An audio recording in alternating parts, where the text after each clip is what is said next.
Guys, welcome to another episode of Tantang's Tagalog Toy Review. Episode number 149 na tayo. Katatapos lang ng Happy Halloween, Trick or Treat, Happy Halloween. Tunog talaga. Yung mga bata nag-Halloween dito sa barangay namin. Tulog talaga nila, namamasko po. Sa inyo din ba? Yan, nakakatuwa lang na naubos yung mga candy namin, wala natira. Pambiya, pinamigay lahat ni Commander. Hoy, maraming salamat sa inyo patuloy na pagla-like, share, and subscribe sa aking walang pakwenta-kwentang YouTube channel. Patuloy lang pagsusupport. Ating episode, syempre ay hatid sa inyo ng Mikey's Burger, Lamuan Branch, ni Tito Vehe and family. Syempre, hindi papatalo, Sweet Infusion ni Tita Shawi Nagbuya, and Humble Oven by Anna. At syempre, papahuli ba naman si Tito Ome and Company, Tito Ome and Family dito sa Tumana branch, ang walang kamatayan. Tapsi at baka order lang kayo. Hello guys. Oy, balikan tayo ngayon. Balik McFarlane tayo. Oy, nga pala sa mga tawa pa ko dyan. Hello sa best friend ko si Doc sa Lipa. Hello. Oy, episode number 149 dahil nag-Halloween special tayo. Balik tayo sa McFarlane. Ito ay nakuha ko kay Sir Andrew Raymicua ng Frost Joke Toys. Napaka-legit. Oo yun! Episode number 149. Alam ko huli na to. Pero syempre kailangan may review din ako nito. Hello nga pala kay Tito Gary. Sa mga kapatid ko dyan, si Isabella at si Bori. Sa nanay ko. Tito Bogs. Oy, nga pala. Hello sa pinsan ko sa kay Butik. Congratulations. At sa kanyang may bahay na si Tita Mayan. Ito ay Batman ng Arkham City. Yung sa video based itong Batman na to sa video games. Alam naman natin na si Todd ay wala kaano-anong magagagawa ng mga Batman. Ano to? Back in box. Nakuha ko kay Sir sorry, my black. Old age kay Sir Andrew. Suki ako niyan. Yan. Tingnan mo naman. Ito nga mo yung buff ni Solomon Grande ay hindi natanggal. Ito bebenta ko to malamang sa malamang. Ewan ko lang kung mabubuo ko si Solomon Grande. Meron siya nito. Maayos pa. Napakaalaga. Back and box to eh. Yun o. Sa ilalim ko nyo eh. Hindi pa nga tinatanggal yung card. Ayun yung card. Saka yung card. Tanggalin natin yung card. Sige, tanggalin natin yung card. Mangolekta din ako na ito. Tanggalin natin yung card ni Batman. Ayan. Yung hello nga pala kay Tito Randy at Tita Casey all the way from Canada. Okay. Uy, ayan na.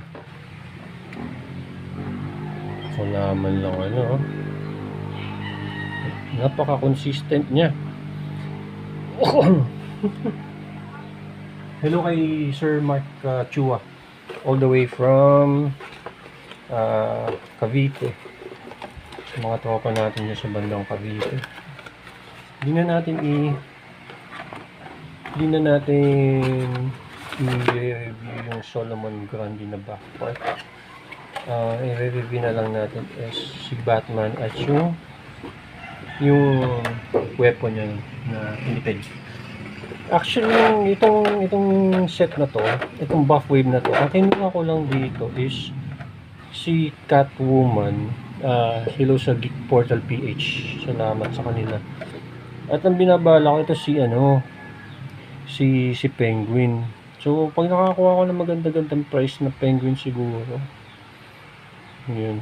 Pero honestly ganda yung nakuha the best yung yung variant na yung Catwoman nila. Best sa mga the best na nakuha ko. Actually yung ultimate Catwoman. Okay. Ako disclaimer lang, hindi ako naglaro nung game. So pero alam ko ito yung basic grappling gun niya. Yung grappling hook niya. Nothing very special. Pwede nyo naman siya i-customize. Pinturahan nyo kung yun yung trip nyo dyan. Ayan. Ayun ako nga pala kay Papi Ronan, kay Tito Nix, Papa Nico. At syempre si Tito Jeff, lagi nakasupport dyan. Yung mga kasama ko sa toy group, saka sa mga makukulit na tao dyan. Kay Doc Verge at sa mga tao dyan sa Awakened Portal. Magaling na natin si Batman. Ang simpleng Batman na ito. You know?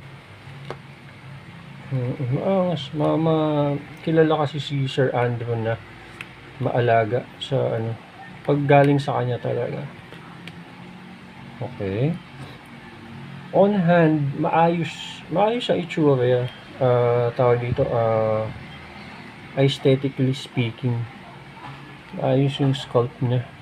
Mukha talagang menacing talaga. At ako, fan ako ng anong tenga, mga sungay ba. Ayun na natin si Batman. Yung mga aesthetic niya, sukatin na natin siya. Ito yung inaasar nila sa toy community na nakalimutan ni Batman yung leg day niya. Nakalimutan na naman yung mag-leg day. Well, on hand, okay naman itsura niya. Para sa akin. Hindi dahil sa Batman fan ako. Ay, ilo nga pala sa pinsan ko si Tito Juman. At si Kuya Nokno. Alright. Sige. Sukatin muna natin siya.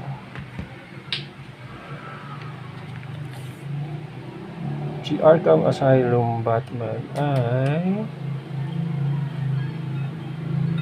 halos 7.5 inches. Sama yung tenga niya, yung sa cowl niya.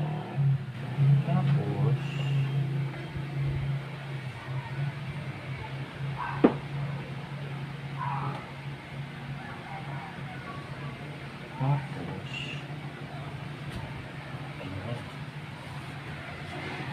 hinanap ni Mrs. yung pampalagay na doon sa niya. Bagong ligo kasi. Ayan. Tapos ang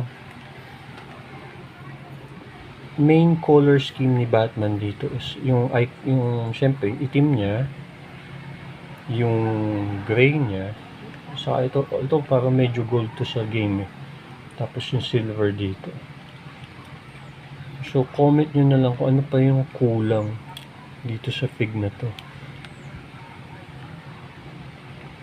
Pero aesthetically speaking, kamukha niya ngayon sa video game. Kuwang-kuha naman.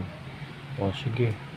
Saka Batman kung Batman. Ito, ewan ko kung lagyan pa natin ito ng Kaya malamang lagyan ko ito ng cloth cape. O, sige, articulation na tayo. Teka muna pala, sorry. Sa size comparison pala natin siya. Pag itinabi natin siya kay Marvel Legends Deadpool, towering siya. Ayan siya. Ayan sila. Yan. Okay. Okay na tayo. So, pag tinabi mo siya kay Bane, may palagang bata natin. Yan. Si Bane naman kasi talagang malaki. Ayan. Small, medium, large. Tapos, pag itinabi mo siya dito kay ang favorite natin, ito talaga dito. Ayan. Kitang-kita mo yung pinagkaiba nila. Okay, may mag-stay dito. Yan Iba talaga nagagawa pointy ears sa hindi pointy ears. So, ask ko yung mamaya yung wife ko kung mas maganda din sa dalawa. Kung ano mas tawag niya, mas bet na daw. Ano mas bet mo sa itsura nila? Ito sa game. Yan yung sa game galing kay Sir Ando. Ito yung side-to-side comparison ni Missy. Ayun pa din. Bakit yung mukha niya? Hindi naman nakakatakot naman dahil sa siba. Okay, nahusgahan na. Sabi ni Mrs. ito pa din ang favorite niya. Ito pa din yung favorite niya kumpara dito. Pero ito kasi iba yung appeal din nito eh. Iba din kasi yung paghawak mo na yung fig. Iba din yung nakikita mo sa picture eh. Si Batman naman kasi, in my opinion, hindi naman talaga siya ano eh. Kaya ang ganyan itsura niya kasi nananakot siya ng mga ng mga dapat menacing itsura niya, intimidating. Ito naman naintindihan ko bakit gusto ni Mrs. to kasi alam mo yun? Tapos ito, di ba? Iba-iba eh. Pero same Batman siya. So nakakatuwa. Okay, ano naman tayo? Articulation naman tayo. Si Arkham Batman ay mayroon ganon. May iling ba? Yes, may iling. Yes. May 360 ulo rotation na pero hindi ako mahilig sa mga ganun. Pero maniwala, ayan o. Ayan o. Pero may ikot mo siya. Okay? Tapos, dahil dun sa paano yung pagkakadesign ng ano niya, he can only go like this. Yan. Pag iikot mo siya, syempre expect mo tatama dito. So, hindi siya mag-360. Pero meron ba siya dito? Meron. Sa kilikili, sa bicep area. Tapos, wag mong i-expect na meron siyang double joint dito. Hindi siya gaya nung ano kasi naghihinder yung bicep area niya. Unlike dito kay Batman na ito, yung 52 Batman na may ikot niya ng ganun. So, point of comparison yan. Kumbaga kay Arkham Batman, hanggang ganito lang siya. Yan. Yan. So, medyo limited. Pero itong face sculpt na to is maangas para sa akin. Ab crunch, liad, hanggang doon. Yuko, hanggang doon lang. Limited. Ang kamay niya, meron siya dito. Yun. Meron.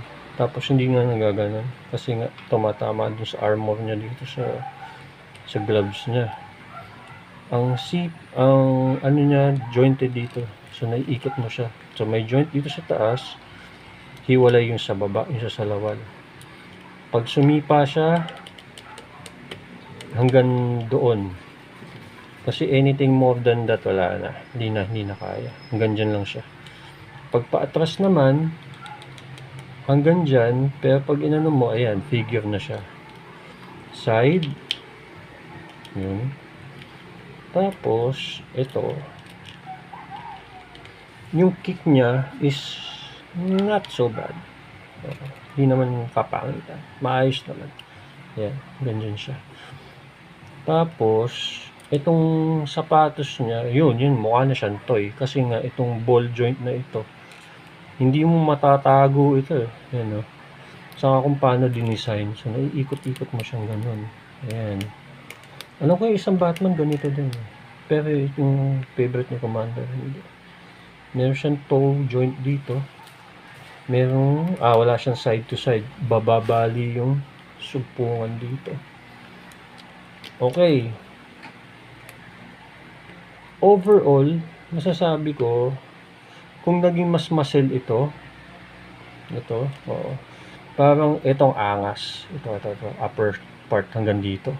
Pero pagdating dito pababa, medyo parang nagkatamada na. Especially dito sa part na to. Ano, hindi naman ako toy maker. Critic lang ako. Bumibili lang ako. Pero ito, it could have been better. Pero ito, pag ko to, mako-customize ko to, mapapaganda ko to. Itong part na to. Magsaswap lang ako ng ibang, sa ibang fig. Ito. Pero almost okay na siya. Kumbaga, 7 out of 10 para sa akin. Kasi ito, ito, angas na eh. Yun lang, naging pagdating dito. Saka, isa pa, would have been better kung madami siyang alt hands. Saka malaking tulong din yung paggawa dito kung na babalaktot niya to. Tapos ito, hindi naghihinder. Limited yung posing niya, pero kung ikaw naman itatayo mo lang siya, tapos itatayo mo lang siya na maangas na pose. Puta, obra na to. Yun nga lang kung ikaw, kung ano, maligalig ka kung ano-anong pose yung ginagawa mo, gusto mong gawin ganito, ganyan, yun nga, medyo mabibitin ka sa ano. Pero kung itatayo mo lang siya ng gano'n, okay na 'to. Huwag mo lang titignan ito pababa, ito. Kasi pa ano talaga, medyo 'pag tinignan mo talaga maigi, mangangati ka talagang palitan 'to. Ito. Could have been better talaga. Okay guys, maraming salamat sa inyo pakikinig sa aking toy ranting session. And once again, abangan nyo ang ano, lapit na mag-Christmas, magpakabait na kayo para mabili kayo ng mga misis nyo nung gusto nyo nito eh. Hoy, once again, ito yung Tito Squat, Papa Squat, Lolo Squat. Hoy, maraming salamat sa inyo patuloy na pagla-like, share, and subscribe. Sa susunod ulit. Bye-bye!